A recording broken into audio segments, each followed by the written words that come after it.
News 18 में आपका इस्तकबाल है। मैं हूं मुनीर हुसैन हुर्रा। आज बातचीत के लिए हमारे साथ मौजूद हैं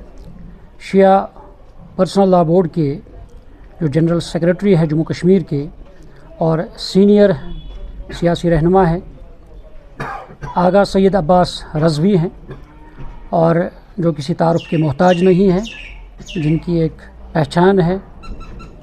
क्योंकि सियासी नुक्ते नज़र में भी और मजहबी नुक्ते नज़र में भी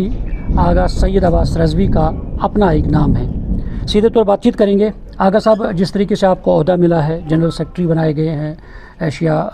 पर्सनल लॉ बोर्ड के, और तब से आपकी कोशिशें रही हैं कि जम्मू कश्मीर में जो भी मसले मसाइल है, ख़ास तौर पर शिया मसलक के, तो क्या कुछ लाहिया अमल है अब शिया पर्सनल लॉ बोर्ड के तई आगे बढ़ने के लिए? बिस्मिल्लाहिर्रहमानिर्रहीम व बिही नस्ताईन। सबसे पहले मैं आपका ममनून व मशकूर हूँ। जिस तरीके से कि चंद महीने पहले मैं यूपी में था और मुझे अनाउंस किया गया था कि जम्मू कश्मीर के general secretary all India Shia personal law board के, तब से तो मैं ये समझ रहा हूँ कि मेरे कंधों पे एक इंतहाई बड़ा बोझ डाला गया है, और मैं कोशिश कर रहा हूँ कि इस बोझ को आसान करने की, वो ऐसे आसान हो सकता है कि सबसे पहले मैंने जो हमारे होम मिनिस्टर और जो डिफेंस मिनिस्टर हैं, उनसे यही रिक्वेस्ट की थी कि हमारे लिए पूरे हिंदुस्तान में एक मसला है कि जिस तरीके से मैंने लखनऊ में भी अपनी तकरीर में ये कहा कि जो माइनॉरिटीज़ हैं उनको वो हुकूक नहीं मिले आज तक कि जो मिलने चाहे। मैंने वहाँ ये भी बात की थी, चाहे वो पार्लियामेंट हो, राज्यसभा हो, चाहे वो हुकूमती जितने भी इदारे हैं, उसमें हमें उसी तरीके से वो हुकूक मिलना चाहे कि जिस तरीके होना चाहिए, जिस तरीके से हिंदुस्तान के आइन में लिखा हुआ है। उसके अलावा यहाँ जम्मू कश्मीर में हम ये चाह रहे हैं कि उसी तरीके से यहाँ रियासती हुकूमत में भी हमें वो हुकूक मिलने चाहे कि जो हमारा राइट है और जो हमारा हक है। और जिस तरीके से आपने अभी मुझे ये सवाल किया है कि डिस्ट्रिक्ट बारामूला में या अहदेदारान के हवाले से, कल ही मेरी मुलाकात जो हुई है जो national general secretary all India Shia personal law board Maulana Yasoob साहब से, और उसमें उस मीटिंग में मेरे साथ कुछ वकला और कुछ जो सोशल एक्टिविस्ट है वो भी साथ रहे, और कल ये उनकी तरफ से भी ये कहा गया है कि हर डिस्ट्रिक्ट में एक मेंबरशिप कायम की जाए, उसके अलावा हर डिस्ट्रिक्ट में अहदेदारान यहाँ अब बनाए जाएं। और आज मैंने डिस्ट्रिक्ट बड़गाम का भी दौरा किया है बहुत सारी जगहों पे, और उसी तरीके से अब यहाँ आज नौलरी बारामूला में जो आज यहाँ इजलास हुआ है, और यहाँ बहुत सारों से मशवरा करने के बाद मैंने माजिद अब्बास साहब को यहाँ डिस्ट्रिक्ट प्रेसिडेंट बारामूला उनको नामज़द किया है। उसी तरह जो जनरल सेक्रेटरी हमारे होंगे यहाँ डिस्ट्रिक्ट बारामूला के, वो मीर मुंतज़िर साहब होंगे। और उसी तरीके से डिस्ट्रिक्ट बड़गाम में हमने परवेज़ अहमद ख़ान को डिस्ट्रिक्ट प्रेसिडेंट वहाँ बनाया है, और उसी तरीके से हमने डिस्ट्रिक्ट बांडीपुरा में आगा सईद शौकत हुसैन मदनी साहब को वहाँ बांडीपुरा के डिस्ट्रिक्ट प्रेसिडेंट बनाया है। उसी तरीके से इंशाल्लाह हम आगे मिलजुल के आगे जहाँ भी वो ओहदेदारान हो कि जो रात दिन काम करें अपने कम्युनिटी के लिए, और उसके अलावा जो यहाँ हमारे हर सतह पे जो मामलात हैं, जो चाहे वो हुकूमती सतह पे या दूसरे सतह पे, हम इंशाल्लाह कोशिश यही होगी हमारी कि उन मुश्किलातों का हम अजाला करें। हुकूक की आपने बात की है, तो किस तरह के जो हुकूक है जिन्हें हमें महरूम रखा गया है, तो क्या क्या मसाइल हैं? देखें, बहुत सारे मसाइल हैं कि सबसे बड़ी बात यह है कि जो हमारे यहाँ स्टूडेंट्स हैं और उनमें टैलेंट है, लेकिन बदकिस्मती यह है कि माशी कमज़ोरी की वजह से वो आगे अपनी एजुकेशन को जारी नहीं रख सकता है।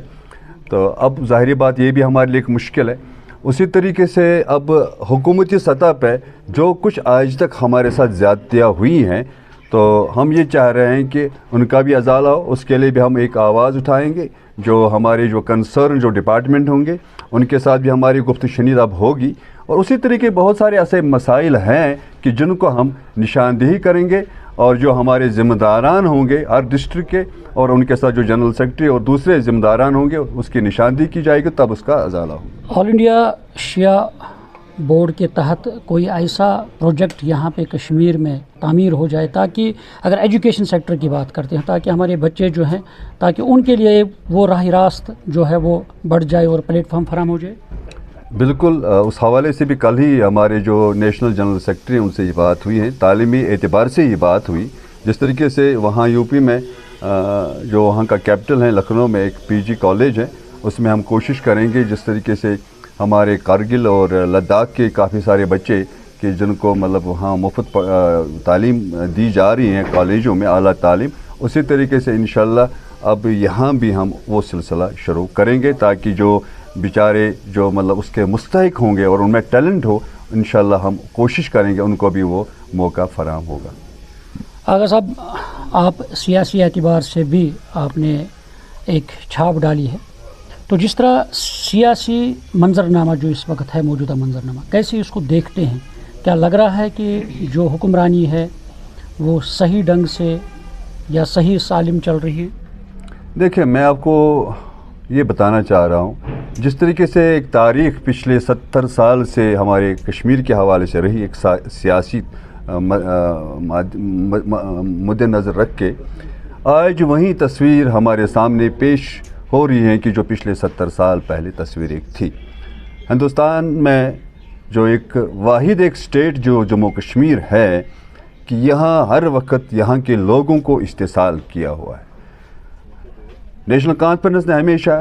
ایسے وعدے دیے ہیں قوم کو، اور وہ صرف افواہی وعدے تھے اور پریکٹیکلی اس میں کچھ ثابت نہیں ہوا ہے.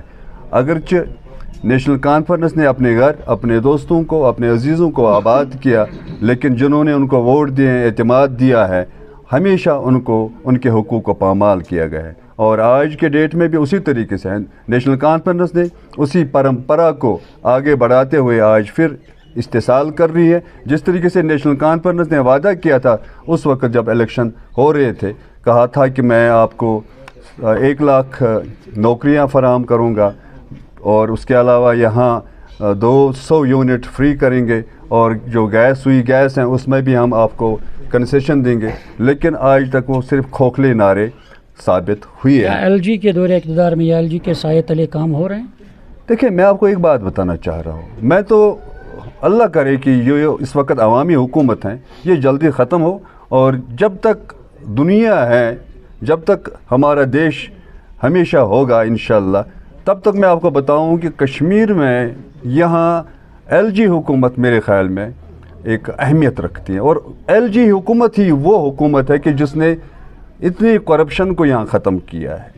ایل جی حکومت ہی وہ ہیں کہ جنہوں نے یہاں بہت ساری نوکریاں فراہم کی ہیں. ایل جی گورنمنٹ وہ ہیں کہ جنہوں نے یہاں اب منشیات کے خلاف آواز اٹھائی ہے. ایل جی حکومت وہ ہے کہ جس نے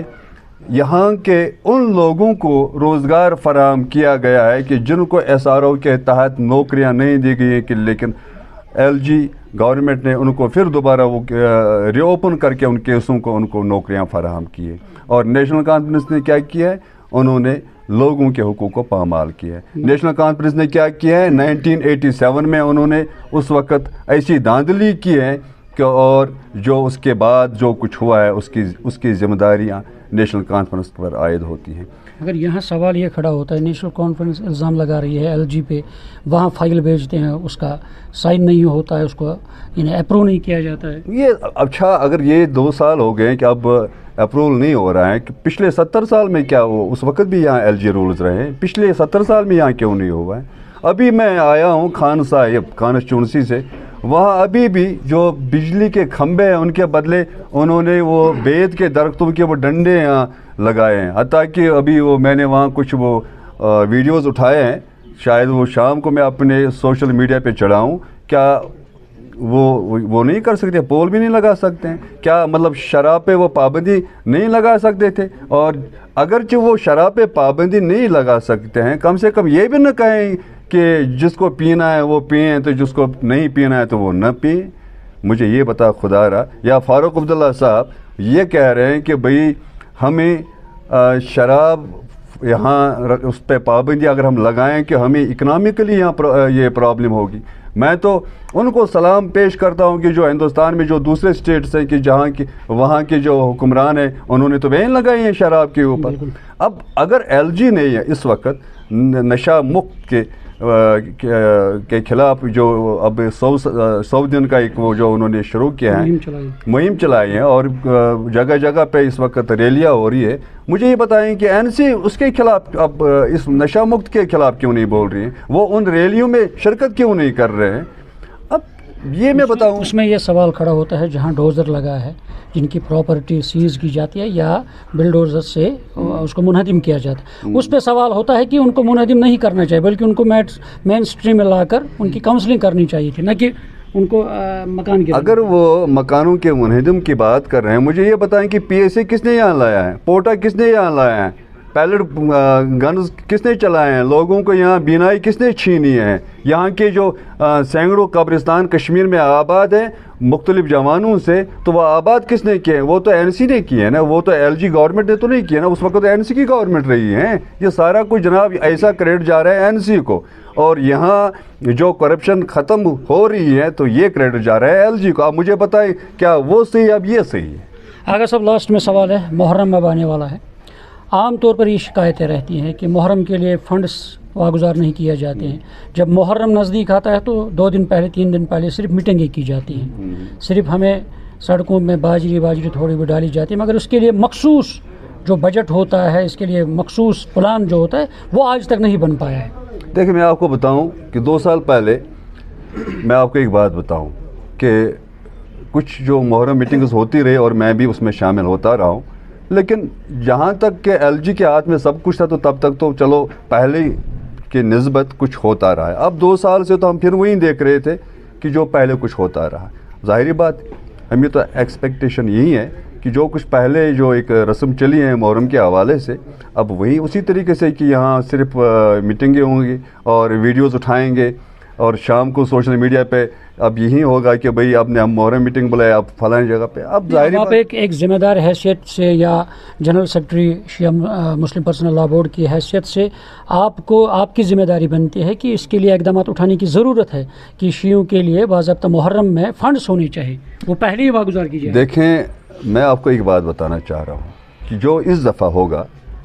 चाहे डीसी साहब के साथ मीटिंग होगी या जो दूसरे अहदेदारान हैं हुकूमती सतह पे उनसे मीटिंग होगी और जो कुछ वो कहेंगे कि फंड्स के हवाले से, उसके बाद हम एक all India Shia personal law board पूरे कश्मीर में एक कमेटी बनाएगी और जो हर जगह पे निशानदेही करेगी क्या कुछ हुआ है या नहीं हुआ है। अगर नहीं हुआ तो वो भी मीडिया के सामने अब एक्सपोज लाया जाएगा, और अगर कुछ हुआ भी होगा तो वो भी मीडिया के सामने लाया जाएगा। शुक्रिया नाज़रीन, ये थे हमारे साथ आगा सैयद अब्बास रज़वी जो